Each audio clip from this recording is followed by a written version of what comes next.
കൂടുതൽ വാർത്തകളും വീഡിയോകളും കാണാൻ ഈ ചാനൽ സബ്സ്ക്രൈബ് ചെയ്യുക. കൂടെ ബെൽ ബട്ടൺ അമർത്തുക.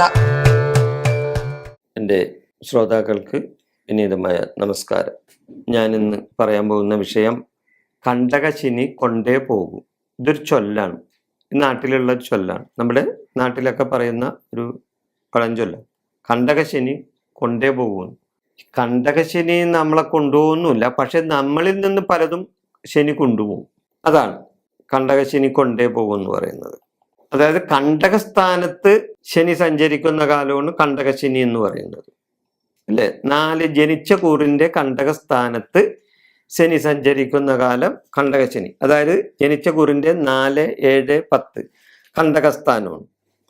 അപ്പൊ കണ്ടകസ്ഥാനത്ത് ശനി സഞ്ചരിക്കുന്ന കാലം കണ്ടകശനി. അപ്പൊ ആ കണ്ടകശനി സമയത്ത് കണ്ടകശനി നമ്മളെ കൊണ്ടുപോകും എന്ന് പറയുന്നതിൽ ഒരു അർത്ഥമില്ല. എന്നിരുന്നാലും കണ്ടകശനി നമ്മളിൽ നിന്നും പലതൊക്കെ കൊണ്ടുപോകും. അതുകൊണ്ടാണ് കണ്ടകശനി കൊണ്ടേ പോകും എന്ന് പറയുന്നത്. അതേപോലെ തന്നെ കണ്ടകശനിയാണെങ്കിലും, ഏഴര ശനിയാണെങ്കിലും, ജന്മശനിയാണെങ്കിലും, അഷ്ടമശനിയാണെങ്കിലും എല്ലാ ശനികളൊക്കെ ഏതാണ്ട് ദുരിതങ്ങളും ദോഷങ്ങളൊക്കെ തരാനായിട്ട് എല്ലാനും ഒരേപോലെയാണ്. അപ്പൊ ഇത് ഒരേ കുടുംബത്തിൽ പലർക്കും ഉണ്ടാവും. ഒരേ കുടുംബത്തിൽ പലർക്കും ഒരാൾക്ക് ഏഴര ശനിയാണെങ്കിൽ ഒരാൾക്ക് കണ്ടകശനി, ഒരാൾക്ക് കണ്ടകശനിയാണെങ്കിൽ മറ്റൊരാൾക്ക് ഏഴര ശനിയാവും, അല്ലെങ്കിൽ മറ്റൊരാൾക്ക് അഷ്ടമശനിയായിരിക്കും, അല്ലെങ്കിൽ ഒരാൾക്ക് ജന്മശനിയാവും. ഇങ്ങനെ കുടുംബാംഗങ്ങൾ കൂടുതലുള്ളവർക്ക് ആ വീടുകളിലൊക്കെ ഇങ്ങനെ ശനിയുടെ ഒരു സമ്മേളനം തന്നെ ചിലപ്പോൾ നടന്നു വരും. കാരണം എല്ലാവർക്കും അപ്പൊ അങ്ങനെയുള്ള വീട്ടിൽ തമ്മിൽ നോക്കിയാൽ ചിലപ്പോൾ അരിശം കയറും. ഇവർക്കൊക്കെ അരിശവും കൂടും. ഈ ശനി ബാധിച്ചവർക്കൊക്കെ അരിശവും കൂടും. അത് അവരെ കുറ്റം പറയണ്ട, കാരണം അത് ആ സമയത്ത് വരിൽ വന്ന് കൂടുന്നതാണ്. അപ്പൊ അങ്ങനെ പല വിധത്തിൽ ഈ ശനിയുടെ ദോഷങ്ങൾ നമ്മൾക്ക് ഏക്കേണ്ടി വരും. തൊഴിൽപരമായിട്ട് നമുക്ക് ദോഷങ്ങൾ വരും. സ്ഥാനമാനങ്ങൾ നമ്മളിൽ നിന്ന് പോകും. ചിലപ്പോൾ സ്ഥാന മാറ്റങ്ങൾ ഉണ്ടാവും. ജോലി ചെയ്യുന്നവർക്കൊക്കെ ചില ദോഷങ്ങളൊക്കെ വരും.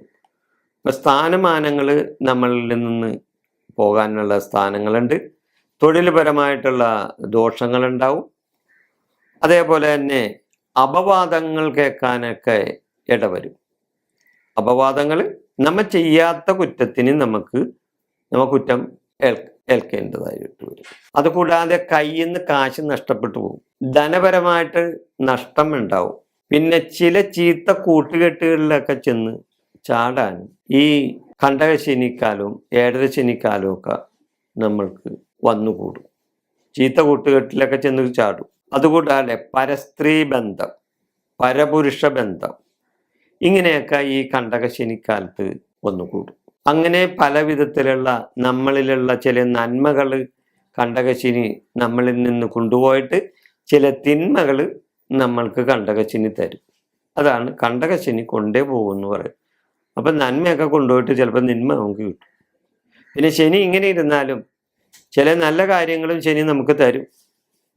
അത് കണ്ടകശനിയാണെങ്കിലും, ഏഴര ശനിയാണെങ്കിലും, ജന്മശനി ആണെങ്കിലും, അഷ്ടമശനിയാണെങ്കിലും ചില സമയത്ത് നമുക്ക് ചില ഗുണങ്ങളുണ്ടാവും. അത് ചിലപ്പോൾ നമുക്ക് തുടക്കത്തിൽ തന്നെ കിട്ടും.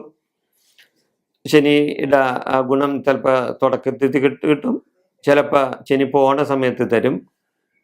അല്ലെങ്കിൽ ശനി തുടങ്ങുന്ന സമയത്തൊരു തട്ട് തരും, പോണ സമയത്ത് നമുക്ക് ഗുണം ഉണ്ടാക്കി തരും. അല്ലെങ്കിൽ ആദ്യം നമുക്ക് ഗുണം തരും, പോണ സമയത്ത് നമുക്ക് ചിലപ്പോൾ തട്ട് കിട്ടിയെന്ന് വരും.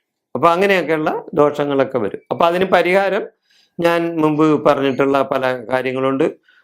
നീരാഞ്ജനം കത്തിക്കുക, ശനീശ്വരനെ പ്രീതിപ്പെടുത്തുക, എള്ളുതിരി കത്തിക്കുക, ഇങ്ങനെയൊക്കെ ചെയ്യുമ്പോൾ ദാനധർമ്മങ്ങൾ ചെയ്യുക, വൃദ്ധരായവരെയൊക്കെ സംരക്ഷിക്കുക, അവർക്ക് ഭക്ഷണം കൊടുക്കുക, കാക്കക്ക് ഭക്ഷണം കൊടുക്കുക.